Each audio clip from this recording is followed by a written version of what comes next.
નમસ્કાર વિદ્યાર્થી મિત્રો, આ વિડીયો ફક્ત એ વિદ્યાર્થીઓ માટે છે જે યુપીએસસી લેવલની તૈયારી ગુજરાતમાં કરવા માંગતા હોય.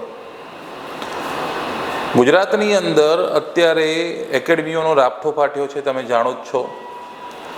દરેક એકેડમી અંદાજિત 1 લાખ રૂપિયાથી લઈને 5 લાખ રૂપિયા સુધી ચાર્જ કરી રહી છે અને અલગ અલગ સ્કીમ આપી રહી છે. પણ મિત્રો, લખીને આપું છું, ગુજરાતમાં યુપીએસસીની તૈયારી કરાવવાવાળા માટે કોઈ યોગ્ય એકેડમી છે જ નહીં. યોગ્ય એકેડમી નથી, યોગ્ય ફેકલ્ટી નથી. પણ તમે જો યોગ્ય ફેકલ્ટી જોડે ફ્રીમાં તૈયારી કરવા માંગો છો તો એના માટે આ વિડીયો તમારા માટે છે. હવે વાત કરીએ, આપણા મુદ્દા ઉપર આવીએ ડાયરેક્ટ. સ્પીપા ગવર્મેન્ટની એક ઓર્ગેનાઇઝેશન છે જેનું પૂરું નામ છે Sardar Patel institute of public administration. ગુજરાતની અંદર યુપીએસસી લેવલની તૈયારી કરાવનાર, હું કહી શકું, બેસ્ટમાં બેસ્ટ સંસ્થા. આખા ગુજરાતમાં અત્યારે એવી કોઈ પ્રાઇવેટ એકેડમી નથી જો યોગ્ય રીતે યુપીએસસીની તૈયારી કરી શકે. પણ આ જે ગવર્મેન્ટ ઓર્ગેનાઇઝેશન છે, ફ્રીમાં દિલ્હીના ફેકલ્ટીઓને બોલાવીને આ યુપીએસસીની તૈયારી કરાવડાવે છે. કોઈ ચાર્જ નથી. પણ એની અંદર શું નિયમ છે કે તમે એટલા તો યોગ્ય હોવા જોઈએ કે ત્યાં ગયા પછી જે ભણાવે તમે એને સમજી શકો. અને એના માટે આ લોકો એન્ટ્રન્સ એક્ઝામ લેતા હોય છે.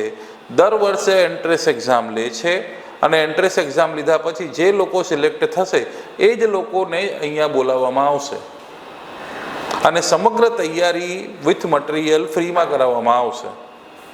એક ડિપોઝિટની રકમ ભરાવે જે પાછળ મળી પણ જાય છે. ઓકે, તો હવે એના વિશે વાત કરીએ. Sardar Patel institute of public administration UPSC civil service exam 2027 2027ની તૈયારી કરાવવા માટે આ છે.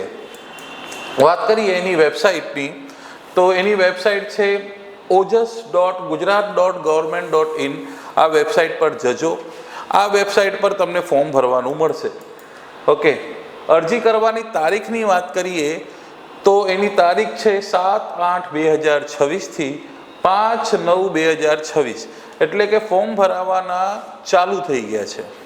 ઓકે, તો આ તારીખની વચ્ચે ફોર્મ ભરી દેજો. ઘણા બધા વિદ્યાર્થીઓ વિચારે કે હજુ તો બહુ વાર છે, પણ યાદ રાખજો મિત્રો, છેલ્લા સમયે ઘણી વખતે પ્રોબ્લેમ થઈ જાય છે અને સાઇટ વગેરે હેંગ થઈ જાય છે. એના માટે જે ટાઈમિંગ આપેલું છે એમાં શરૂઆતમાં જ ફોર્મ ભરી દેજો. ઓકે, હવે વાત કરીએ લાયકાતની. કોણ ભરી શકશે આ ફોર્મ? તો ગ્રેજ્યુએટ હોવું જોઈએ. ગુજરાતીમાં વાત કરું તો સ્નાતક હોવું જોઈએ. અને ઘણા વિદ્યાર્થીઓ એવા છે જે હજુ સ્નાતકના છેલ્લા સેમેસ્ટરમાં છે, તો એ લોકોને પણ ફોર્મ ભરવાનો ચાન્સ મળશે. તો એ જ લખ્યું છે, સ્નાતક અથવા સ્નાતકના લાસ્ટ સેમેસ્ટરમાં હોય તો એ ફોર્મ ભરી શકે છે.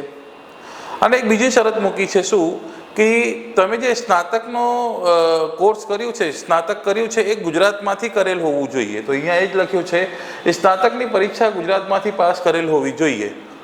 અને જો ન હોય તો એક બીજો રસ્તો પણ આપેલ છે, શું કે ઓછામાં ઓછા છે 5 વર્ષથી ગુજરાતમાં નિવાસ કરતા હોય અને પછી અહીંયા કાયમી રીતે સ્થાયી થઈ ગયા હોય તો એ વિદ્યાર્થીને પણ ફોર્મ ભરવાનો ચાન્સ મળે છે. ઓકે, તો આ લાયકાત છે. ઓકે, પછી વયમર્યાદાની વાત કરીએ. કોણ ભરી શકશે, કેટલી ઉંમર હોવી જોઈએ? તો 1/8/2027ના રોજ એની ઉંમર 21 વર્ષથી લઈને 32 વર્ષ સુધી હોવી જોઈએ. આ ઉંમર સુધી એના 21 થી 32 વર્ષ સુધી હોય. પછી કેટેગરી વાઇઝ છૂટછાટ મળે છે. ઓબીસી કેટેગરી જે છે એને 3 વર્ષની છૂટ મળે છે, એટલે કે 32ની જગ્યા 35 સુધી આપી શકશે. એસસી એસટી માટે 5 વર્ષની છૂટ મળે છે, એટલે 32ની જગ્યા 37 વર્ષ સુધી એક્ઝામ આપી શકશે. એક્સ સર્વિસમેન, એની જે રિટાયરમેન્ટની વયમર્યાદા છે એને માઇનસ કર્યા બાદ 5 વર્ષ એક્સ્ટ્રા મળે છે. બરોબર? તો જેને ના ખબર પડતું હોય તમે અમને ડાયરેક્ટ કોન્ટેક્ટ કરીને પૂછી શકો છો, હું તમને સમજાવી દઈશ. અને છેલ્લે આવે છે હેન્ડીકેપ. એમને 10 વર્ષની છૂટછાટ મળે છે. કોઈ અપંગતા હોય શરીરમાં તો એ અપંગતાના કારણે 10 વર્ષની છૂટછાટ મળશે, એટલે કે 42 વર્ષ સુધી આ ફોર્મ ભરી શકશે. ઓકે, ત્યારબાદ એની ફીસની વાત કરીએ તો જનરલ કેટેગરીના જે ઉમેદવારો છે એને 500 રૂપિયા ફીસ જમા કરાવવાની રહેશે અને જનરલ સિવાયના તમામ ઉમેદવારો SC હોય, ST હોય, OBC હોય, એક્સ સર્વિસમેન હોય, હેન્ડીકેપ હોય એમના માટે 200 રૂપિયા છે, જે નોન રિફંડેબલ છે, કોઈ રિફંડ કરવામાં આવતું નથી. ઓકે, ત્યારબાદ એક્ઝામ ડેટની વાત કરીએ તો આની એક્ઝામ ડેટ જે છે એ 27/9/2026 27/9/2026 દિવસે એક્ઝામ લેવામાં આવશે. એટલે કે જે મહિનામાં ફોર્મ ભરાવાનું પૂરું થશે, 5મી તારીખે પૂરું થશે અને 27મી તારીખે એક્ઝામ પણ લઈ લેવાશે, 2 મહિના પછી જ.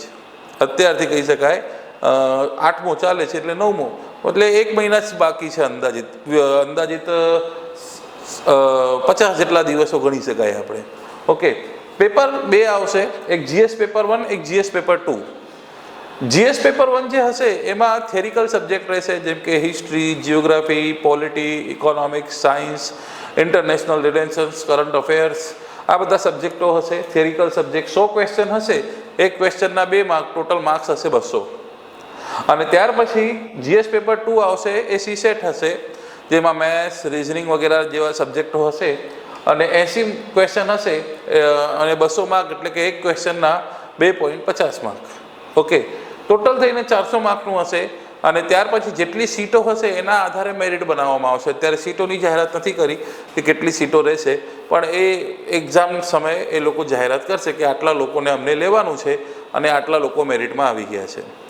તો મિત્રો, જો ફ્રીમાં UPSCની તૈયારી કરવાનું હોય તો એટલો તમારા માટે ગોલ્ડન ચાન્સ છે.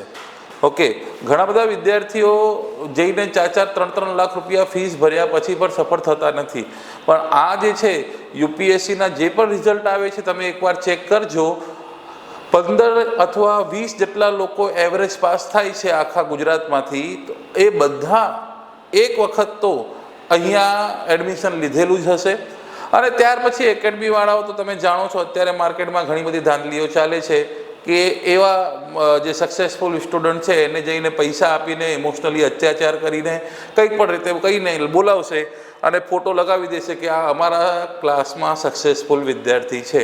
ઘણી બધી એકેડમીઓની બળી પડી જશે આ બધું સાંભળીને. પણ આ જે સચ્ચાઈ છે એ મેં તમને કીધું છે. ઓકે, તો સમયના બગાડ કરતાં ફોર્મ ભરી દેજો અને જેટલું પણ થાય તમારા મિત્રોને શેર કરતા રહેજો. ઓકે, તો આ વિડીયો લેક્ચરમાં આટલું જ. Thank you very much. જય હિન્દ, જય ભારત.